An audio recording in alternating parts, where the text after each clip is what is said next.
That's all right. So obviously Pratt and Associates, that's a brand that we're working Ah, on. Um, so we have another LLC. Um, I basically picked the name that was left. I got on the Secretary of State website, and we have a horrendous name that holds all of our apartments. I won't say that out loud. So we're kind of rebranding as Pratt and Associates. All right. Um, Excellent. and then in this picture, that's my business partner there on the left. That's Dom. Obviously, there's no age difference between us two. Uh, and then that's Christy. She's a full-time employee. She's a rock star, absolute killer. And then that's me wearing the same shirt. I still hadn't made enough money to buy another one. So maybe you could put that in the curriculum next. How to dress for wheelbarrow profits. you look good, man. I don't know what you're talking about. So Brady, we have buy right, manage right, finance right, and now my wife's fourth leg is marry right. And it sounds like you've got that one pretty much nailed because you looks like you did a really good job with the fiance. She can help you. She can help you out with that one. But before we even start, Brady, I didn't tell everyone how old you are. You're 26 years old, correct? 25. 25. 26, yeah. And when did you start buying apartments? How old are you? 22. So. 22. So things have really escalated for you in the last couple of years, huh?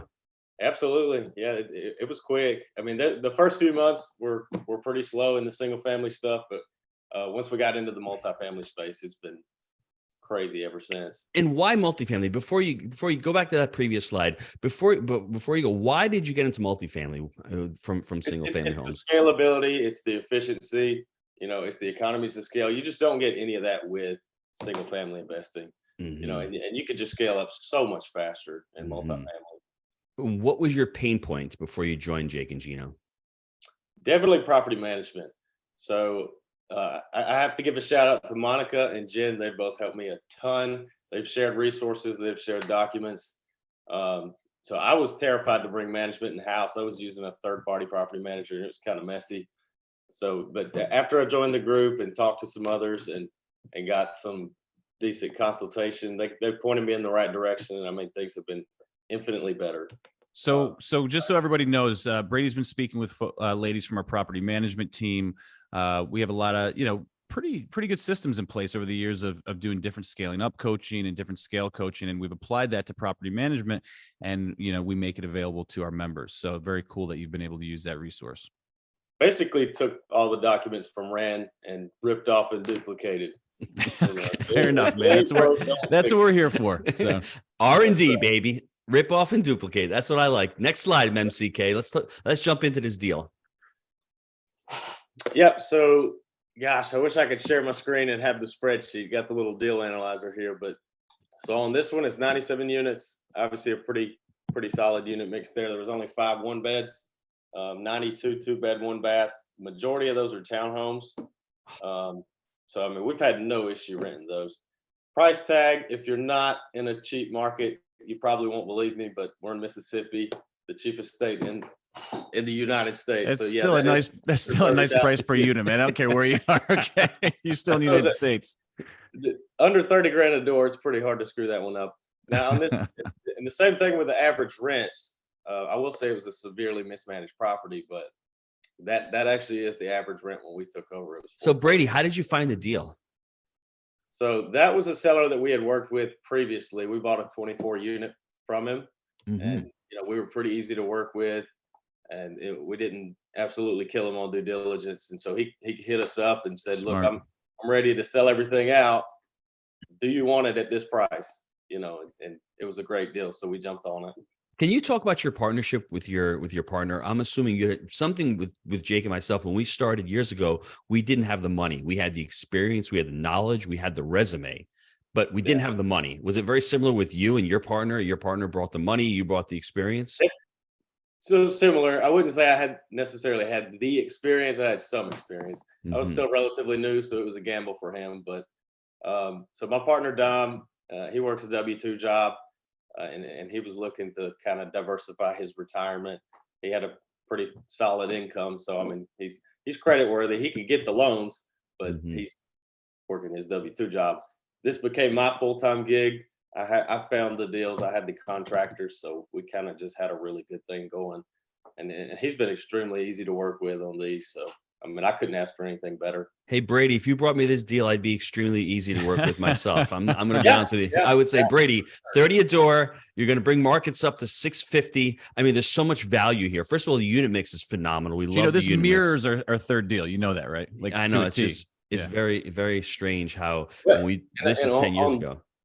On this deal specifically, we really didn't have to come out of pocket much because we refinanced 2 other properties into one loan and pulled about $400K out. And so Dom did have to bring the rest of it because Dommy. but yeah, I mean, he got 50% of the deal for about 200 grand. So It's not a bad deal. And then Yeah. you're property managing this deal as well. So what did you do with the ladies? What was the specific value add on this? Did you have to go in? Obviously, it's probably the 3-step framework. You've got to fill out those vacant units. You want to bring the other ones up to market, and you want to implement rubs, correct? So when we took over, obviously you could see this 440. That's average. It was actually closer to 390 when you start factoring in the non-paying tenants. So we kind of had to clean house when we took over. There were 12 vacant, and then there were several on top of that who weren't paying at all. This 650 market rent, that's easily doable. That's not speculating by any means. And I mean, obviously, if you're in another market, it's cheap, but I mean, even being Mississippi, that's totally doable. For those of you out there that are saying, well, how am I going to find? You're the 2% rule here. You know, this is very good numbers, Brady. This is Now, I will great. say there was plenty of deferred maintenance, and where I screwed up on this deal, if at all, is I was way optimistic. I didn't do quite enough due diligence, and CapEx went way over, but the margins were so good that it doesn't matter. Did you do loan to cost with the bank, or? It was 80%. So it was 20% down, 20-year amortization, 10-year term at 4%.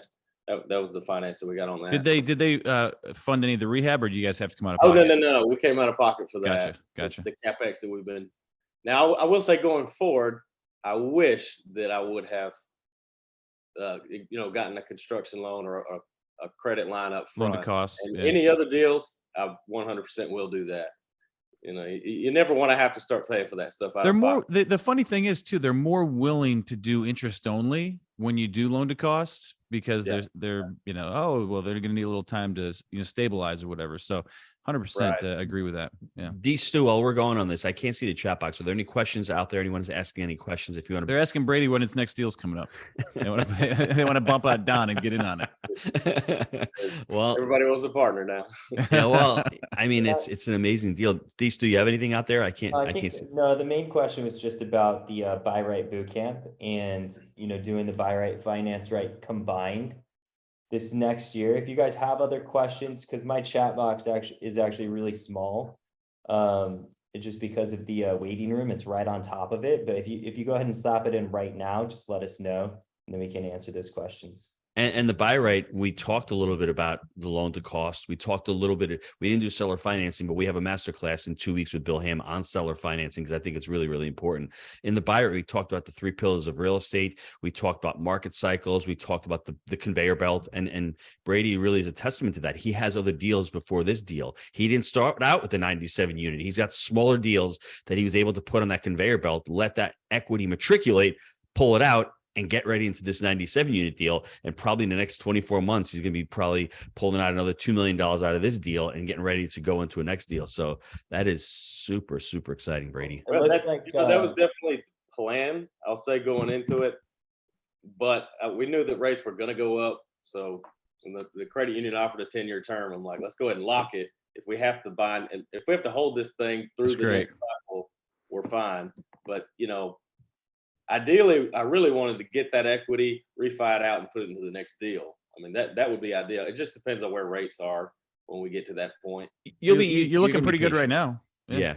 Yes. I love this. MCK. One question came up, guys. How much is CapEx? How much CapEx are you planning for on this deal? Yeah, so it's about $4,800 a unit. That doesn't include every unit. The previous owner had renovated some. About 60% of the property, though, we're looking at that $4,800 a door turn. And that's a good number for down there. That's not inexpensive. That's $500,000 in a $3 million deal. That's not insignificant. So, but like you said, you bought this property so well, and with such high margins that if you miss a little bit on it, and that's the great thing about buying in these kinds of markets, you can really not nail that budget. And if you're off by 100,000, 200,000, it's not going to kill the deal entirely. So next one, Brady, next deal you underwrite, you make sure you put in that CapEx budget and make sure you at least budget for it or get it on that loan to cost. That'll really help you out. Well, and just with, I mean, just by filling the vacants and getting those to market, not 100% or anything, you're adding at least 200 grand to the NOI, you know. And so you start looking at that, and then you implement rubs on top of that, you know, and cap it out. The equity is phenomenal at this deal. I mean, it is a true value add. I mean, a lot of the units had to be emptied, a lot of kicking indoors and pest control and that kind of thing. But no, it is definitely a value add. One question that I have is, do you have pushback from the residents now that you're raising rents and you're truly adding value? Because as Bill Ham said at the boot camp, you're not just going in there and raising rents. You're going in there really cleaning the property up. You're getting rid of the pest control, like you said. You're actually, fixing these units up, and you're bringing some type of management systems in where you're able to actually provide some type of customer service, correct? Honestly, no. Yeah, we haven't had any kind of pushback. I mean, because we're actually fixing the issues that they have. We actually have somebody who's addressing those maintenance requests as they come up. They see a nicer, cleaner place and get some of the riffraff out. They're totally fine with paying an extra $150 a month. The ones that are qualified and could do that. So as I'm reading the slide, the deal, buy and hold, Corinth, Mississippi, 20-year AM. We already talked about 80% LTV, great interest rate, great term. The debt service coverage ratio is mind-boggling there. The cash on cash return, I see Jake drooling over there. Don't have to drool, Jake. I think it could go higher. Yes. I'm not even messing around. Like, I think it could. Like, when he gets, so. Yeah. And I think Brady, before we go to the next slide, just touch on the exit strategy, because that's what we learned a lot about this weekend. We focused on exit strategy, and that's one of the biggest mistakes that newer investors have, especially Jake and I. When we first started, we thought we're going to buy and hold everything, and we've bought and hold a lot, but we've also sold several deals. What was your thought about exit strategy on here? And it looks to me, if rates do go down, you can pivot, you can refi it, or you have the ability to hold this for longer term. So what's your exit strategy? We kind of had two exit strategies, and the primary would be, let's get this thing, knock out whatever CapEx we can. Let's get that occupancy up, refi out what equity we can, and then put that into another deal. That was the primary exit strategy. Do you have a prepayment penalty on it? No, not at all. Nice. No. And the closing costs were really good on that, because it was literally $13,000 for everything, for title search, title insurance. There were no points, no origination fees, any of that. So credit unions, I love very much. They're creeping into the picture in a big way, especially with rates going up. Yeah. Hey, I got a potential tip. Now, I haven't seen this in like doing it myself, and this is coming from our team, but with pest control issues, this could be a game changer for some folks. So a lot of apartment owners down here, hit your ozone machine for a few days, and if you don't know ozone machine, look it up. Hit your ozone machine in those units that are maybe really troubled when you're taking over. And they've said that if you have it in there long enough, it literally kills everything. So interesting kind of take, because we've all had those trouble units before, right? Taking over a property like this, kind of going in there and struggling with pest control. Tip that might save you some bucks. Try an ozone machine in there for a little bit. And my team's saying it's eradicating everything. So really the only interesting. thing that the ozone, because we've done the same thing. The only thing that ozone hasn't killed for us completely is bed bugs. And bed bugs are a nightmare. I don't know if you guys have had to deal with that much, but we hadn't had fun with it. Yes. So, found that kind of interesting, because, you get these other things as well. So, yeah. So I thought Jake was going to start talking about poop DNA. That's what he was going to start saying. Oh, go out there, test the DNA on poop. And you can give him that tip too, Jake, if you like. Well, I'm just saying, look, you want to take that cash on cash up over 30, get your fee game strong, 10 to 15%, move-in fees, pet fees, and you might get there. So MCK, next slide, MCK. What's next? Talk to me. What's next for us is, first and foremost, stabilization of that property and the 47 unit that we bought right before that. And it's in a little worse condition. So we're renovating a little over 50 units right now, and kind of just cleaning house between those two. So I would say getting those stable and getting, full of market renters, and then getting everybody else to market. That's my primary thing before I even start looking at more deals. I mean, obviously, if something great comes up, we'll jump on it. I'm not going to say no to a great deal. He's not getting out over his skis, Gino. All right. He's not outgrowing his infrastructure, as they didn't. I'm going to mention Chick-fil-A. I was going to hold it back, but they're like Chick-fil-A, Jake. You're not outgrowing the infrastructure. You need to grow intelligently. And Brady, I will promise you, if a good deal comes out, you're going to buy it. So who are you BSing, sure, bro? Yeah. you don't pass on a great deal. So. That's right. You figure it out. You figure it out. Yes. Yeah. And then the brokerage and the management company, had no intentions of doing this 6 months ago, but I got my broker's license, and my sister's a realtor, and several of the other realtors I was working with, they kind of mentioned that they wanted to do that. Now, I should mention, I don't broker multifamily. That would kind of be a conflict of interest with me wanting to invest in multifamily. This is just don't get blackballed, man. Don't get blackballed. Yeah. I definitely don't recommend that. Have you heard the honeybee? Because you're pulling a honeybee here with the multiple streams of revenue. I see that happening in your life. That's a great book. Highly Excellent. recommend it. Yes. The management company, it's one of those things. If you already got a brokerage, you already got a broker's license. We've already got the management staff. Why not try to offset that cost and bring in a little extra revenue by managing for others? So. Brady, what was the size of your first deal?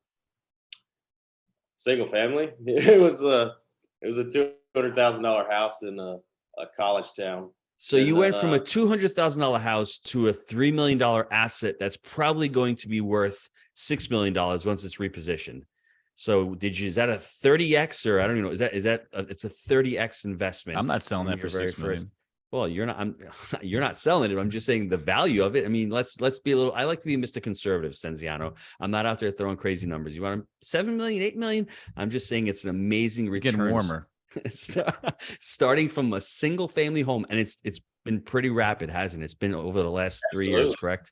The beautiful thing is that we've been able to, we had that initial capital investment, and kind of been playing with house money for the most part since.